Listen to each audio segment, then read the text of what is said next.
para que ese trabajo dé resultados pronto. Gracias.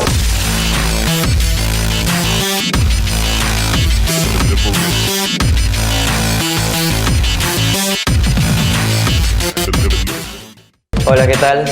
Mi nombre es César Loredo, soy del partido político Todos por el Perú y quiero agradecer a la Casa de la Constitución y saludarlo por la apertura que nos están dando a los jóvenes que estamos involucrados en política. Gracias, Casa de la Constitución.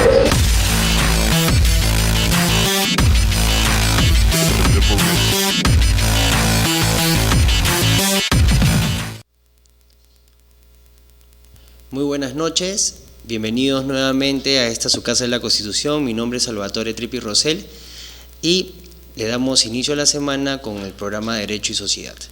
En esta oportunidad vamos a tratar uno de los temas que son muy, ¿cómo se puede decir?, un poquito engorrosos ahora a nivel nacional, que es el delito de lavado de activos. Para ello hemos invitado a la abogada Milagros Alarcón Molina, quien nos va a brindar cosas puntuales, algunas generalidades respecto al delito de lavado de activos, pero ello lo vamos a desarrollar en el siguiente bloque.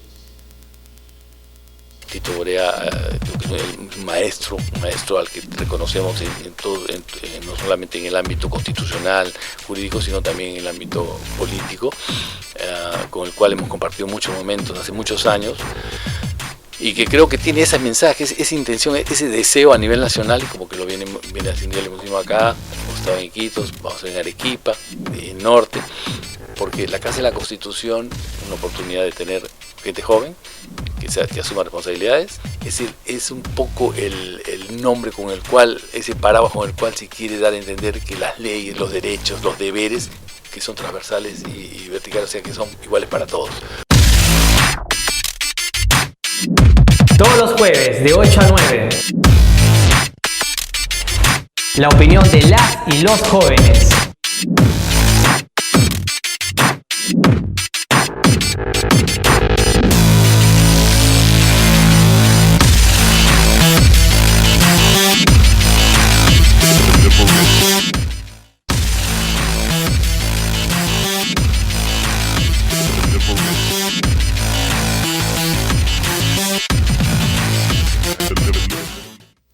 Bueno, continuando con el programa, en esta oportunidad tenemos como invitada a la doctora Milagros Alarcón Molina. Muy buenas noches, doctora, ¿cómo está?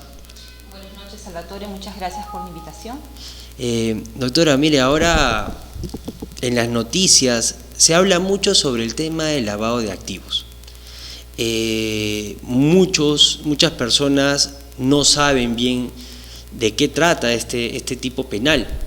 Si es que es un tipo penal, no es un tipo penal, cómo se va desarrollando en la sociedad. No sé si usted nos pueda brindar algunas generalidades, ¿no?, para que las personas puedan entender de qué trata esto del lavado de activos.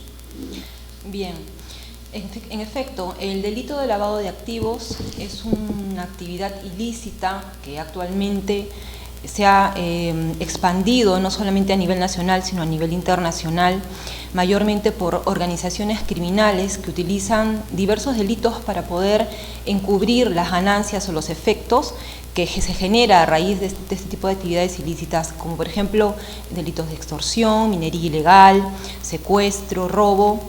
Y en general la ley actual que regula este tipo de delitos, que más adelante la vamos a explicar con mayor detalle, pues abarca esta serie de ilícitos y además también como que te cita una especie de una carta abierta para cualquier otra actividad que pueda generar este tipo de ganancias, efectos, ¿no?, o dinero ilícito.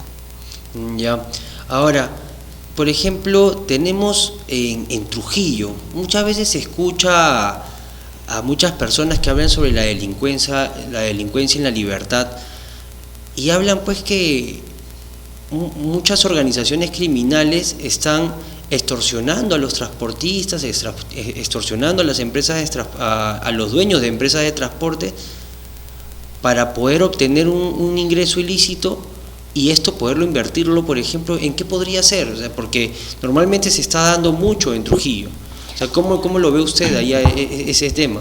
Bueno, en la ciudad de Trujillo, en efecto, se ha proliferado la delincuencia. Actualmente existe una ardua labor por parte de los operadores de justicia, en este caso el Ministerio Público. Como podemos ver en estas últimas semanas se ha podido desbaratar muchas bandas, muchas organizaciones, criminales, porque son organizaciones criminales, en donde pues se dedican a la extorsión, y a partir de esta extorsión generan dinero, y este dinero es invertido, como tú dices, no solamente en empresas de transportes, ¿no?, sino puede ser en cualquier otro tipo de actividad empresarial, pues que tiene una fachada lícita, cuando en realidad no, lo que se pretende es encubrir.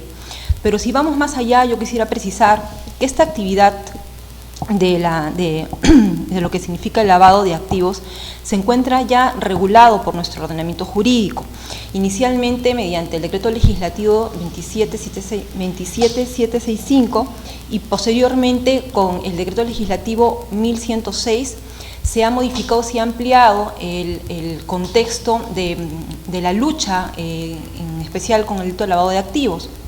Por ejemplo, aquí ya se considera lo que es la minería ilegal, que anteriormente no se encontraba pues, regulada con la ley anterior.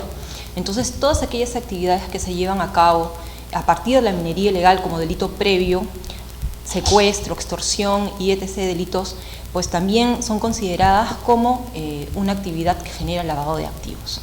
Ahora, es muy interesante ello de las modificatorias que hay con el decreto legislativo 1106, porque si bien es cierto, antes, cuando se trataba el tema de lavados de activos, hablábamos sobre una unidad de inteligencia financiera, ¿cierto?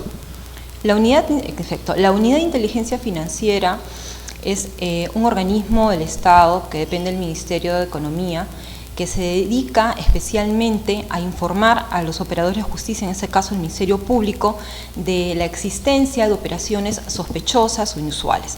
Inicialmente no se podía ser considerado como medio probatorio la información que emitía esta institución del Estado, la UIF, la Unidad de Inteligencia Financiera.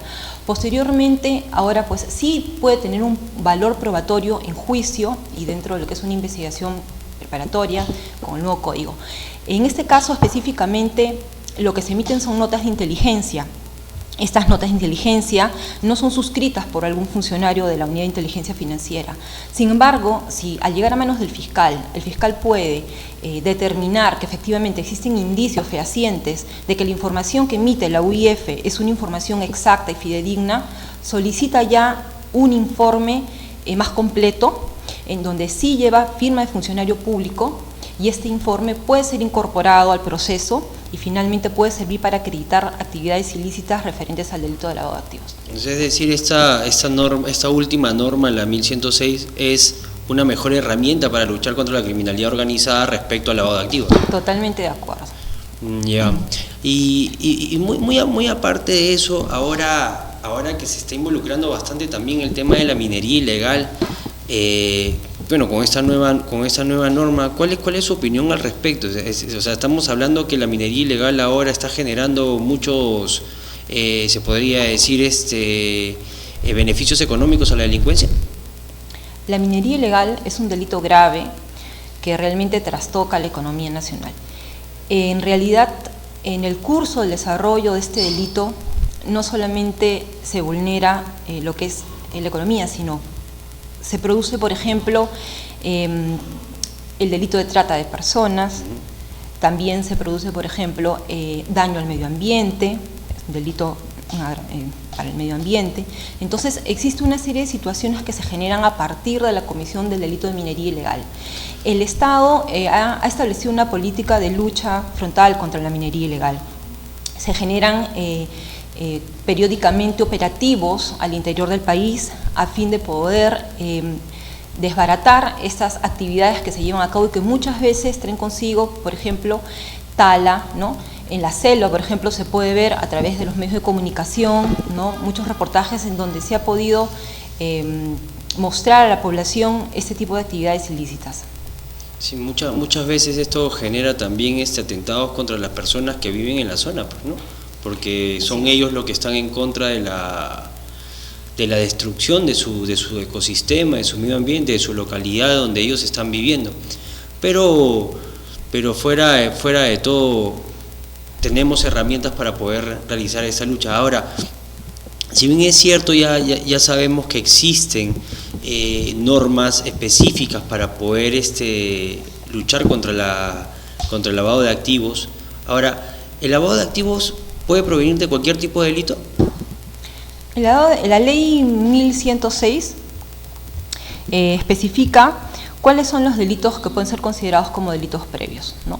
Se encuentra la extorsión, el secuestro, el robo, también delitos de corrupción de funcionarios, ¿no? Entonces, remitirnos a la ley de la materia para poder establecer de manera exacta y taxativa cuáles son aquellos delitos previos que a partir de los cuales se puede generar el delito de lavado de activos. Ok, ahora, ya puntualizamos que la misma ley lo determina, eso es bueno por un lado.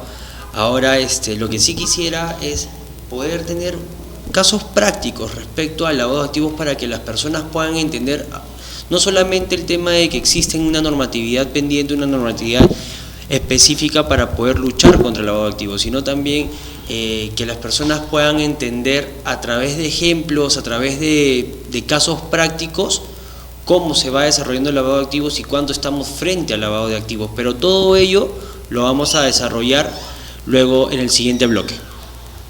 Tito Borea, lo saludamos, sabemos que es un gran profesional, un mejor político, una buena persona, y yo creo que la labor que le está haciendo con los jóvenes del Perú, del país, con la Casa de la Constitución y con las tareas enmendadas a los jóvenes del Perú, yo creo que debemos alabar su tarea, muy profesional, muy política, muy costosa en términos de sacrificio personal, familiar, y le deseamos la mejor de las suertes. Gracias, Tito.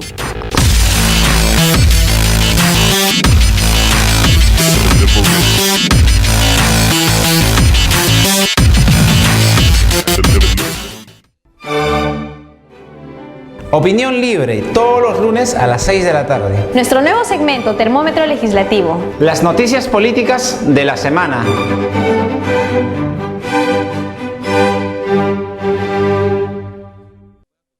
Buenas tardes, soy Ángela Canto Buendía, representante de Pacto por el Perú. Felicitar por los temas de interés nacional que están tocando, especialmente para poder juntar, unir a la juventud en esta influencia grande que es la política. Muchas gracias y un saludo grande de la Casa de la Constitución.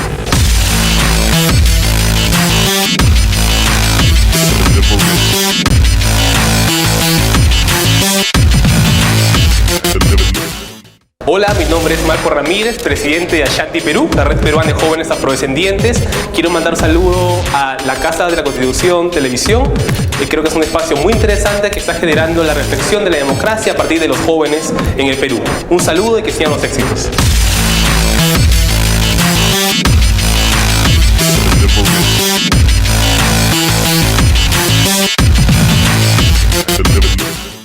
Hola, mi nombre es David García Fuentes, soy del Club del Emprendedor Perú y soy del distrito de Pachacamac.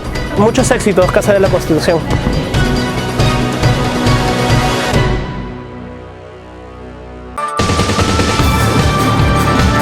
Batería Política, todos los martes a las 9 de la noche. Análisis del acontecer político.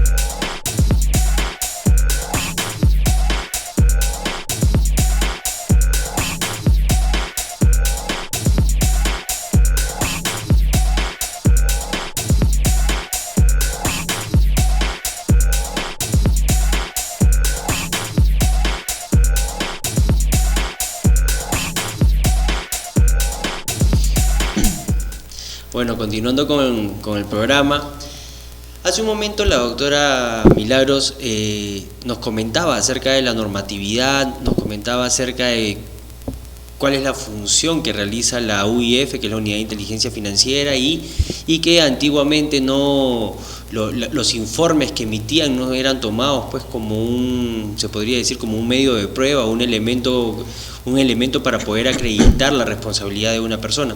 Actualmente, con la nueva ley, que es la 1106, esta sí permite que la UIF, que es la Unidad inteligencia financiera, emita los informes y estos puedan ser valorados por el fiscal provincial competente. Pero para que esto sea más factible de tener conocimiento y cómo entender el tema de lavado de activos, doctora, sería bueno pues que al público le pueda brindar pues una especie de caso práctico para que puedan entender cómo se va desarrollando en el tiempo el lavado de activos. Bien, bueno.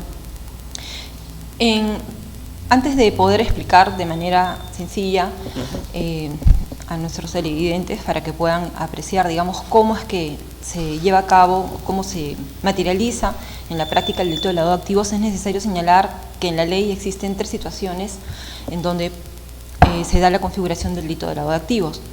Son los actos de conversión, transferencia, ocultamiento y tenencia, y asimismo transporte o traslado de dinero o títulos valores en el territorio nacional. ¿Qué quiere decir? Quiere decir de que, por ejemplo, una persona se encuentra inmersa en una actividad ilícita de robo, sistemáticamente, ¿no? Forma parte de una organización criminal que se dedica al robo, pues, y en el mes, por ejemplo, llegan a generar 100.000 soles. Este dinero que ya ha sido generado a partir de una actividad ilícita, que es el robo, es invertido. Por ejemplo, compran un vehículo a nombre de una tercera persona y este vehículo se dedica a realizar taxis. Entonces están procediendo a transformar el dinero, a invertirlo y están lavando, como se dice, lo que se generó de manera ilícita. Es, por ejemplo, lo que ha sucedido también, para que la gente nos pueda entender, a mi modo de ver y desde mi punto de vista, en el caso de un expresidente de la República, en donde se ha podido determinar a partir de, preliminarmente, de algunos informes o algunos estudios, una transferencia de dinero en el extranjero, que posteriormente ese dinero ingresa al país, se adquieren propiedades, se presenta la existencia de un préstamo y no se prueba la existencia del préstamo.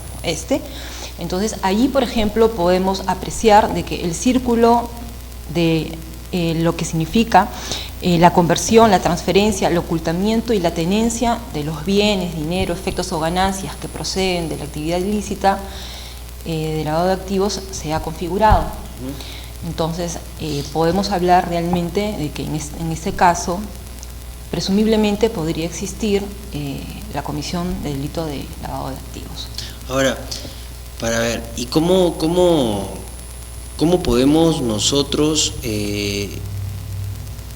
realizar aquellas acciones en contra del lavado de activos respecto a la posibilidad de que existan ingresos de lavado de activos en los partidos políticos? Por ejemplo, ¿no? Muchos hablan, y es un hecho notorio que en todos los medios de comunicación siempre se está diciendo, ¿no?, que producto del narcotráfico se está apoyando a algunos partidos políticos, producto de la minería ilegal se está apoyando a algunos partidos políticos. Hay un trasfondo, ¿cómo se materializa esto con los partidos políticos y el lavado de activos? Bueno, en realidad, como tú dices, existe un riesgo potencial de que los partidos políticos puedan estar siendo o hayan sido subvencionados a partir de personas que se encuentren inmersas en ese tipo de delitos, ¿no?, cuyo delito previo podría ser cualquiera, y están siendo subvencionados. Yo considero que debería existir un control estricto por parte de las autoridades, debería modificarse la legislación en el sentido de que cuando existan pues aportes a los partidos políticos, realmente pueda determinarse cuál es la ruta del dinero, ¿no?, cómo ese dinero ha sido generado y posteriormente es prácticamente donado a un partido político para que ésta pueda realizar sus actividades pues reeleccionistas, ¿no? Ya, ahora, ya respecto a los partidos políticos, todo ahora vamos a caer a una práctica común. No sé si te habrás dado cuenta que últimamente en todas las elecciones municipales están los alcaldes ávidos por poder y muchos de ellos no tienen ni un sol. cuando ingresan a las municipalidades. No tienen nada. Pero en el transcurso, pues, ¿no?, de sus 4 años, de la nada ya tienen 5 casas, o uno de los familiares tiene 2 carros nuevos, 3 carros nuevos. Claro, por un lado, algunos diríamos, ¿no?, que todo el mundo tiene derecho a progresar, que con su trabajo ha podido crecer y ha podido adquirir estos bienes muebles. Entonces, ahora, por otro lado, un alcalde que entra, ha determinado, vamos a suponer a un pequeño distrito, pero el alcalde está ganando 2.500 soles mensuales, ya máximo 3.500 soles mensuales, porque llegó un momento en que prorratearon, si no me equivoco, los sueldos de los alcaldes de acuerdo a la tributación que había dentro de esa zona, ¿no? Entonces, pero de la nada se aparece con un camión, con 2 buses y con una casa en la playa. ¿Cómo se podría armar un caso allí? ¿Cómo se tendría que investigar allí? Bueno, definitivamente ante ese tipo de situación, que pues es una realidad, porque muchos funcionarios públicos antes de ingresar a ocupar cargos políticos no han tenido pues un patrimonio considerable o importante, y posteriormente cuando dejan el cargo, pues como tú dices, registran pues cuentas bancarias o propiedades lujosas. En este momento es cuando entra a tallar la UIF, la Unidad de Inteligencia Financiera, y aquellas instituciones que forman parte de la SBS informan a la Unidad de Inteligencia Financiera, por ejemplo, la existencia de alguna operación de naturaleza sospechosa o inusual.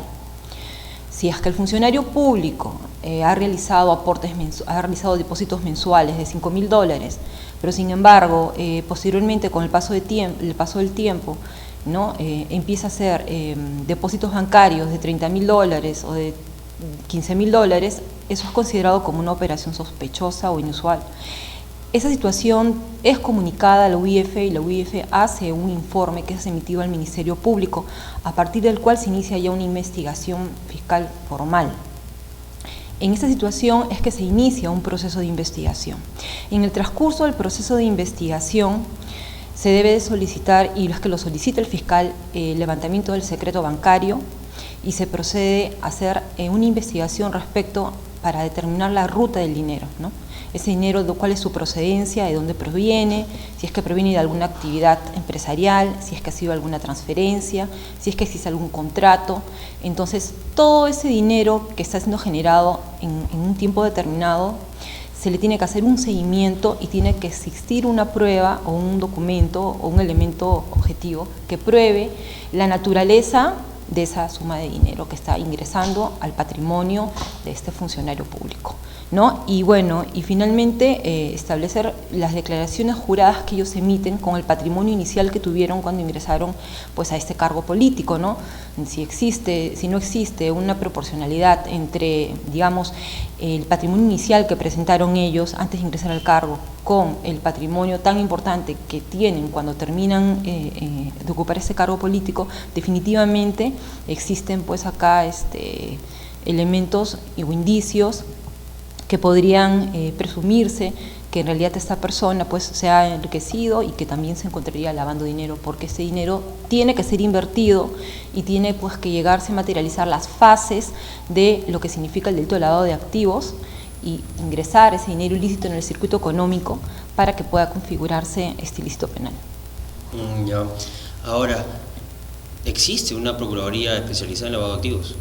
Así es, existe la Procuraduría especializada en delitos de lavado de activos. Ahora, en este caso es la que va a defender, se podría decir, los intereses del Estado respecto a este tipo de delitos. Así es la indicada. Ahora, si bien es cierto que existe ya una Procuraduría, ya es muy aparte, tenemos también unas fiscalías especializadas. Las fiscalías, exacto. Disculpe que te interrumpa. Las fiscalías especializadas en delito de lavado de activos fueron creadas en el año 2013. A partir de ese momento asumieron ya de manera exclusiva, con fiscales designados de manera exclusiva, especializados en la materia, para encargarse de las investigaciones respecto al delito de lavado de activos. Ya. Ahora, pero eso era lavado de activos y corrupción, creo, ¿no? ¿O no? Las fiscalías especializadas en crimen organizado eran las que antiguamente tenían la competencia en delito de lavado de activos. Posteriormente, ya con la creación de estas fiscalías y con los fiscales especializados en delito de lavado de activos, son aquellas las que asumen exclusivamente, ¿no?, actividades relacionadas con este delito. Ya. Ahora, si el delito de lavado de activos en realidad ahora se está viendo que es muy común, la pregunta es, ¿cómo se puede trabajar tanto desde la Contraloría, así como por ejemplo, el Ministerio de Economía, para poder determinar cuándo se están dando todas estas fluctuaciones muy altas de dinero?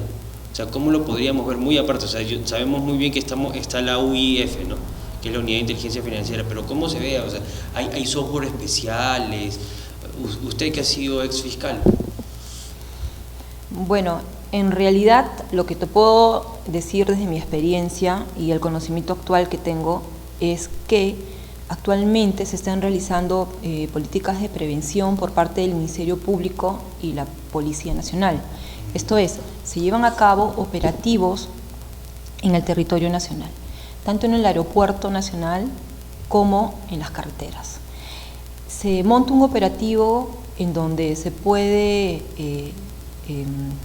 al azar escoger cualquier vehículo, o quizás donde ya se tiene un conocimiento de que existiría una organización criminal que se está dedicando a este tipo de actividades. Si es que se detecta este grupo de personas o esta persona que se encuentra transportando en la carretera o se encuentra en el aeropuerto en poder de una suma de dinero que es mayor a los $10.000 y que no tiene manera de probar el origen de esta, es decir, que no tiene un documento en ese momento de alguna actividad que le haya generado y que por ello se encuentra en poder de esa suma de dinero, entonces estamos hablando de un posible candidato a ingresar a una investigación de lavado de activos y que además este dinero pueda ser considerado de una procedencia ilícita. Esa es una política de prevención que actualmente está realizando el Ministerio Público y la Policía Nacional. Pero considero yo que más allá de los esfuerzos que puedan hacer estos operadores, yo creo que el Estado tiene que poner mano firme y en realidad empezar, como tú lo has dicho hace un momento, por ejemplo, desde aquellos aportes que realizan los partidos políticos, ¿no? Yo creo que el Estado es el más indicado para poder establecer una política de lucha frontal contra el delito de lavado de activos, porque este delito no solamente vulnera el aparato socioeconómico del Estado, sino también que afecta a la libre competencia, porque muchas de estas personas que se dedican a esta actividad ilícita, pues montan empresas que le hacen una competencia pues a otras empresas que sí están generando dinero de manera legal y que finalmente no les importa abaratar costos y perjudican de manera terrible no solamente al propietario de la empresa, a la persona natural o jurídica, sino también a aquellos trabajadores, porque esta empresa debe tener seguramente trabajadores, y a las familias de estos, ¿no? Entonces realmente es un delito muy grave y es un delito que hace mucho daño al país. No, y ese es el famoso ejemplo, ¿no?, como estabas diciendo, de aquellos hoteles, ¿no?, que todos los días están llenos, todos los días facturan. Pero en realidad no es que estén llenos, sino que lo que se está realizando en ese momento es el lavado de los activos provenientes, pues, ¿no?, de un delito previo, pues, ¿no?, como hace un momento has desarrollado. Ahora, ¿qué opinas tú respecto a las investigaciones que realiza el Congreso respecto a temas de lavado de activos? Bueno, yo creo que el Congreso tiene facultades para investigar, no para, digamos, sancionar, sino es una manera de coadyuvar a las investigaciones que realiza la Administración de Justicia. Y yo creo que mientras no se politice mucho el tema, y pues lamentablemente tiene un margen de esto, es cierto, pero yo creo que mientras su labor sea de coadyuvar y aportar elementos que sean imprescindibles para la investigación, me parece adecuado. Y quisiera hacer referencia a algo que tú has dicho hace un momento, con el ejemplo del hotel que habíamos planteado. En efecto, y esto fue lo que sucedió en los años 20 en Estados Unidos. Por eso es el término de lavado de activos, porque a raíz de las mafias que surgen en Estados Unidos en los años 20, es que se crean las lavanderías, las casas de lavanderías donde se lavaba ropa. Y estas personas que integraban estos capos de la mafia, lo que hacían era invertir ese dinero mal habido que procedía de la venta del alcohol, que estaba prohibido, también de la extorsión, que en esa época también estaba pues, en boga. Utilizaban ese dinero y lo invertían y montaban estas lavanderías. Y estas lavanderías se dedicaban a realizar una actividad, entre comillas, legal, pero estaban lavando el dinero sucio, ¿no? Haciendo un paralelo con el ejemplo que has planteado hace un rato del hotel. Entonces, toda la actividad se vio mermada también en esa época porque existía una competencia de estas personas de manera desleal, ¿no?, con otras que lo realizaban de manera legal. Ahora, pero no llegamos al final a entender el tema de que, pero ¿sí te parece correcto que coadyuve el Congreso a las investigaciones de determinadas cosas? Porque a veces uno piensa que el Congreso usurpa las funciones del Ministerio Público, porque, por ejemplo, en los medios de televisión salen los congresistas a decir, pero si no se ha acercado, es un delincuente. O si no pasa esto, es un delincuente. O sea, yo creo que también hay que respetar los derechos y también a la autoincriminación. Ahora, en este caso, si el Congreso no tiene la facultad de sancionar, y que muchos hablan sobre temas de se le invita a declarar, entonces, ¿en dónde estamos, no? ¿Cuál es la verdadera razón de las acciones que realiza una persona, un congresista, durante una investigación en el Congreso? Como te decía hace un momento, el Congreso, dentro de su reglamento, existen comisiones investigadoras y bueno, pueden realizar investigaciones. Si ellos tienen a bien por un tema de política, citan a determinadas personas en las investigaciones que ellos están llevando a cabo. Estas personas realmente, a mi criterio, no tienen la obligación de ir porque en realidad, a mi criterio como abogada, ellos tendrían que acudir a la autoridad judicial, en este caso el Ministerio Público, donde que se lleva a cabo la investigación y es donde se va a determinar realmente si es que existe una responsabilidad penal o no, ¿no? Es más que nada un tema político, lo que realiza el Congreso. Entonces, si es que la persona desea acudir y desea pues, someterse a un interrogatorio que se lleva a cabo ahí, me parece perfecto. Y como te digo hace un momento, más que nada en este tema es una situación de poder coadyuvar, porque finalmente todas las investigaciones que se llevan a cabo, pues muchas veces esos documentos son remitidos, ¿no?, al Ministerio Público o al Poder Judicial. Sí, pues claro, pero a veces algunos hablan pues no sobre un posible nebis in idem en las investigaciones. Se hablan como que existe una doble investigación, tanto el Congreso y a nivel del Ministerio Público les van a investigar dos veces lo mismo, pero bueno, y ese es un tema ya de un tema procesal que tendríamos que desarrollarlo en otro programa. Pues bueno, doctora, muchas gracias por habernos visitado hoy en la Casa de la Constitución. Se agradece bastante que nos haya conceptualizado y brindado algunas generalidades pues, sobre el tema del lavado de activos, que ahora está muy en boga, pues, ¿no? Muchas gracias por venir y será para una próxima oportunidad. Muchas gracias, Salvatore, y cuando quieran pueden contar conmigo. En realidad es preocupante esta situación porque, como repito, y hace un momento lo dije, el delito de lavado de activos es un delito que vulnera la economía del país y no solamente pues, a nivel nacional, sino muchas veces las redes de estas agrupaciones criminales se extienden mucho más allá, ¿no? Bueno, gracias, doctora. Bueno, estimados televidentes, hemos escuchado a la doctora Milagros Molina Alarcón, quien nos ha podido dar detalles respecto pues, al delito de lavado de activos, cuáles son las normas con las cuales se realiza la lucha contra ellos. Nos ha hablado un poco sobre la UIF, ¿no?, que es la Unidad de Inteligencia Financiera, quienes son los que están en constante verificación de las transacciones financieras que se puedan desarrollar, ¿no?, a nivel de todo el Estado peruano, y muchas veces pues que aquellas transacciones pueden ser ilegales o no, y se puede desarrollar esto con el delito de lavado de activos. Asimismo también nos ha dado su opinión, bueno, que muchas veces el tema de la delincuencia ya no solo se establece en un marco terrenal, es decir, a lo común, sino que ahora la criminalidad ha avanzado tanto que está llegando también a los poderes del Estado. Claro, se busca muchas veces pues, ¿no?, el apoyo político y lamentablemente esto, coadyuvándose con la corrupción, llegamos pues, ¿no?, a estándares de criminalidad y el desarrollo del lavado de activos, y lamentablemente pues muchas veces las acciones que realiza tanto la policía con la fiscalía pueden ser muy diminutas ante tan grandes organizaciones criminales que existen en el Perú. Pero bueno, se le agradece a la doctora y los esperamos el próximo lunes de 7 a 8 de la noche en esta Tu Casa de la Constitución. Hasta la próxima. Tito Borea, lo saludamos, sabemos que es un gran profesional, un mejor político, una buena persona, y yo creo que la labor que le está haciendo con los jóvenes del Perú, del país, con la Casa de la Constitución y con las tareas enmendadas a los jóvenes del Perú, yo creo que debemos alabar su tarea, muy profesional, muy política, muy costosa en términos de sacrificio personal, familiar, y le deseamos la mejor de las suertes. Gracias, Tito.